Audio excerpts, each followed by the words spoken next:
السلام علیکم ورحمۃ اللہ وبرکاتہ۔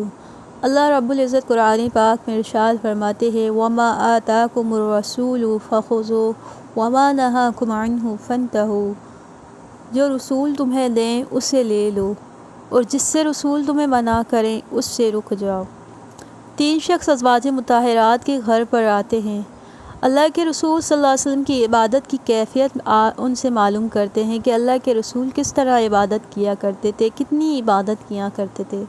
جب ان کو اللہ کے رسول صلی اللہ علیہ وسلم کی عبادت کی کیفیت معلوم ہوتی ہے تو گویا انہیں وہ عبادت کم معلوم ہوتی ہے، تو وہ آپس میں یہ مشورہ کرتے ہیں، آپس میں یہ کہنے لگتے ہیں کہ کہاں ہم اور کہاں اللہ کے رسول صلی اللہ علیہ وسلم۔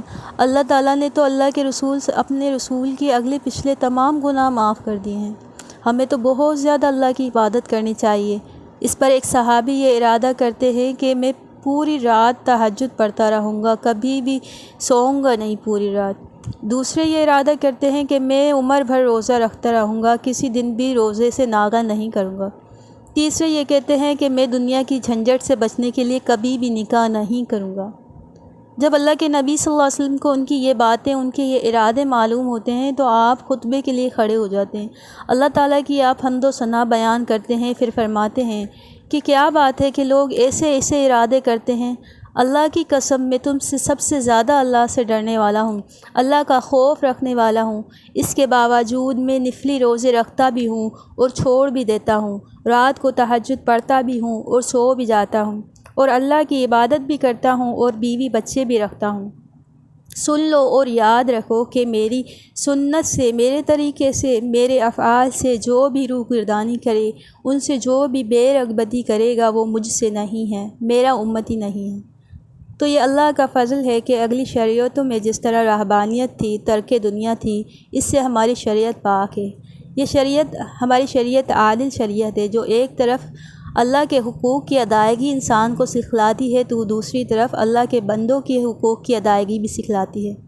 اس میں یہ نہیں ہے کہ انسان غاروں میں، پہاڑوں، بیابانوں میں چلا جائے اور عبادت کے سوا کوئی شغل نہیں کرے، کوئی دوسرا کام نہیں کرے، بلکہ اس میں یہ ہے اور یہی کمال ہے کہ انسان بارش میں بھی پھرے لیکن پھر بھی اپنے دامن کو تر نہ کرے، یعنی بیوی بچے بھی ہوں اور دل اللہ کی یاد میں مشغول ہو، دل اللہ کی یاد سے غافل نہیں ہو، تو دین کو بھی سنبھالے لیکن ساتھ ہی ساتھ دنیا میں دنیا والوں کے بھی کام آئے۔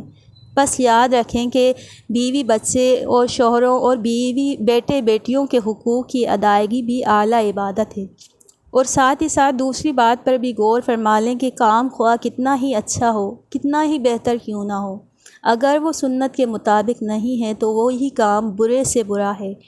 یعنی روزے، عبادت، نمازیں وغیرہ یہ کوئی برا کام نہیں ہے، لیکن جب یہ خلاف سنت ہوں تو ان کی وجہ سے اللہ کے رسول کی بیزاری ہو جاتی ہے۔ جو بھی اللہ کے رسول کی سنت کے خلاف کام کریں گے، ان کاموں کے کرنے والے قیامت کے دن امت رسول میں شمار نہیں کیے جائیں گے۔ بس بدعت سے بچیں اور سنت والجماعت سچے بن جائیں۔ اللہ تعالی ہمیں عمل کی توفیق عطا فرمائے۔ وآخر دعوانا الحمد للہ رب العالمین۔ السلام علیکم ورحمۃ اللہ وبرکاتہ۔